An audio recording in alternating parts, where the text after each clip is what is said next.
a new giveaway this week. $25. I'm not sure where it's gonna be from. I usually do Walmart, but let me know in the comments which I want it to be. It could be Models, it could be, something sporting or whatever the case may be. But this week, I usually do Miles Sanders, but this week, I want to know how many yards Boston Scott is going to have from scrimmage, meaning rushing and receiving from scrimmage, in the game against Seattle, man. Comment, if you ain't subscribed, hit the subscribe button. Comment, let me know, and I got you. You know what I mean? Whoever comes the closest, y'all get that $25. Y'all know what it is, man.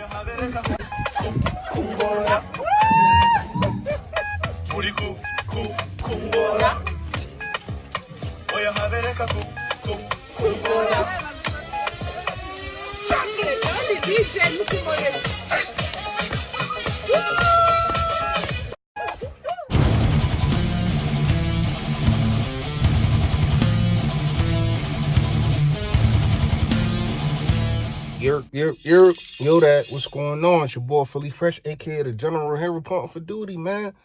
And the duty is today, the media don't believe us. So I'm here to make sure that us as Eagles fans, man, don't be discouraged. I put that video up in the intro of my video. I'm done with Dallas, but I just thought that was funny to me because dudes are so quiet. Dallas fans are so quiet. Nobody in my DMs, nobody comment on my videos no more about Dallas. So I figured that was funny. But let's get into it, man. The media wants y'all to believe that we don't have a chance. The media wants y'all to believe that our quarterback is so far behind Russell Wilson. And it's just not true. Our team is so far behind the Seattle Seahawks. And really, it's just not true. They're dealing with injuries, but we are too. But here's the thing with our injuries, right? Since our injured players went out, we've been playing better. Since their injured players been out, their running backs, they've been playing worse. They lost like the last 3 out of their 4 games. So we're supposed to be believers in the Seattle Seahawks who's coming to our house, and I know it's going to be rocking. I know it's going to be rocking, man. I know them fans, our fans, is going to get up for this game. This is the first game that we had since the Minnesota Vikings game. And we all know how the crowd was there, right? So I just don't want y'all to be discouraged. I understand everybody watch ESPN, FS1 and all them kind of things. And it's a lot of people that's counting us out. But that's when we play the best, right? Just think about it, man. Just think about it. Doug coaches his best in December and January. And Carson is balling right now. This is the first time Carson's going to play in January. But I feel as though he's probably just looking at it as another game, man. He's going to lay it all out there. This is why I love this quarterback, because he's going to lay it all out there, man. And how is it that the media is looking at the Seattle Seahawks like they just going to be able to beat us when let's go over some stats. Excuse me. Let's go over some stats, man. Right? Okay. So the Seattle Seahawks, defensive wise, right? In points, they're ranked 22nd. They're giving up 24 points a game. Where are we at? We 15th, giving up 21. But at home, y'all know what it is. We give up 16 points a game at home, right? So defensively, they're 26 in yards, giving up 381 yards. We, top 10. We're top 10. We're 10th, giving up 331. That's a big discrepancy right there. That's a big margin, should I say? Wrong word. That's a big margin, okay? Now let's look at pass defense. They're ranked 27th. Pass defense, even with all the injuries and how we grind up Darby and how we grind up Mills and how we grind up all our cornerbacks, you know, we're ranked 19th. It's not good. It's not average, but it's still better than the Seattle Seahawks, right? Okay. Rush defense, 22nd in the league. They're giving up 117 yards a game. These is numbers. These is real fact numbers that I'm throwing out to y'all, man. These is real fact numbers. This defense is not as good. They not the Legion of Boom. So I don't feel as though we should be scared of this team. And y'all already know we rank 3rd in the league on rushing defense. Let's go to offense. Points per game, they 9th. We're 12th. 25.3 for the Seahawks, 24.1 for us.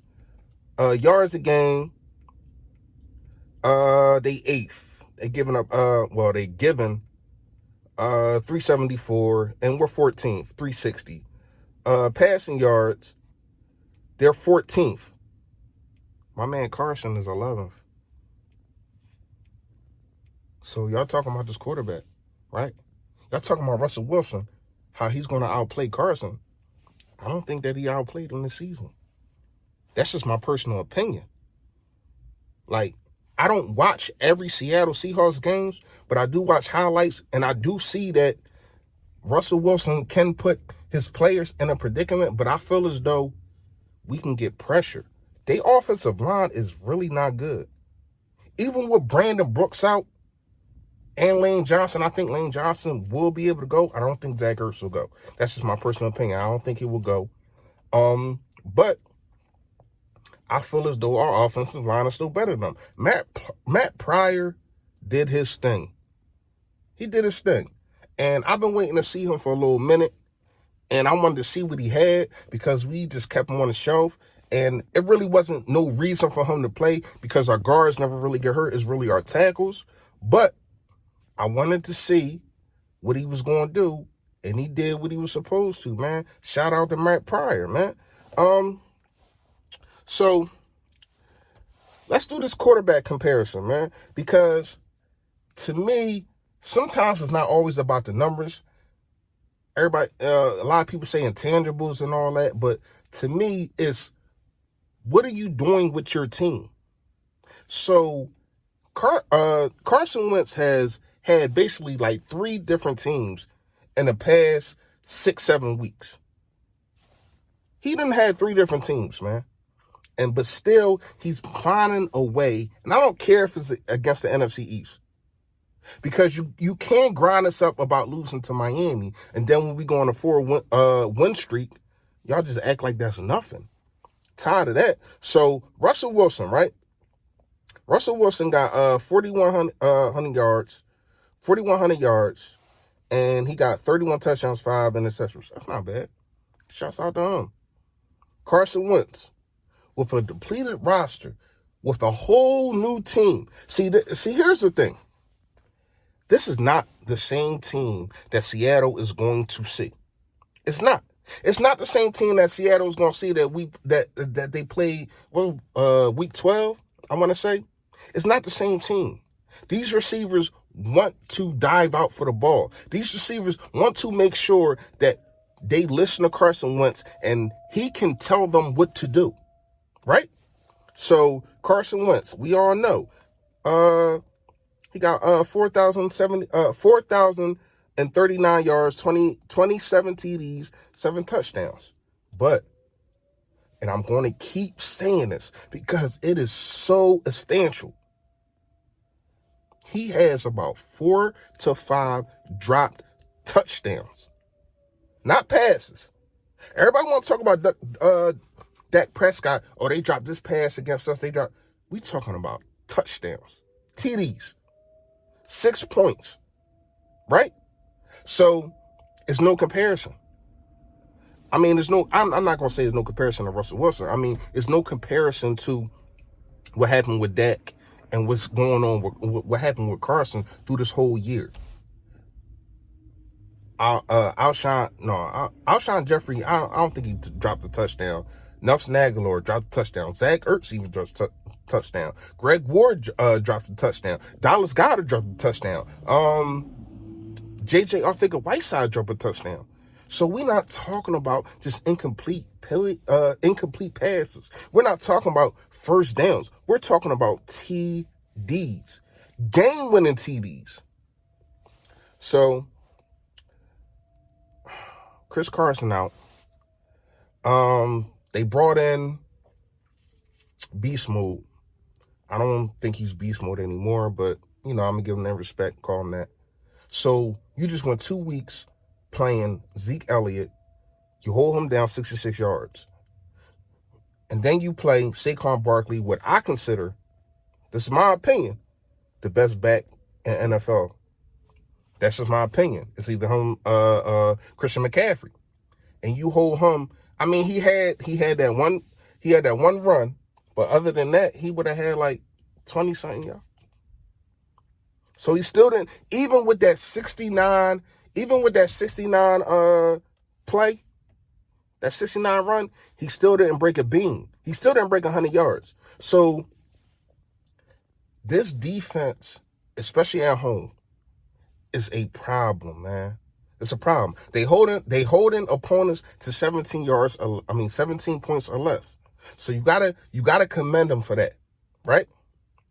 You have to commend the leadership of Doug Peterson and of Carson Wentz, because this team is ready. This team ready, man. It ain't like we just going out there sluggish. It ain't like we going out there and backed in. And if one more person say that we backed into this playoff, I'm going to lose it. How? You won 4 straight. That's not backing in at all. Right?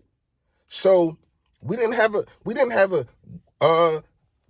wait for a team to lose. We didn't have to wait to see somebody tied or anything like that. No, we took the division. So give us the crown. NFC East champs, point blank period, and no story, right? So I'm tired of hearing the media, and it's crazy. I don't even want to turn on ESPN sometimes or FS1, because it's like, it's so much hatred towards this team. Why? Why is there so much hatred, man? But I'm here to let y'all know that anybody that's getting discouraged about what's going on here, don't. Because me and a lot of other Eagles content creators is going to let y'all know it ain't true. It ain't true. We see this team. We see this team every play. We see what the heart, and we see in the locker room the love, man. The love is back. The love is back. Before dudes went out and early in the season, the love wasn't there. But you can see that the love is there, man. But do's and don'ts coming on Friday. I might make a video tomorrow, I'm not sure. But y'all know what it is, man. Stay Philly, stay fresh, y'all.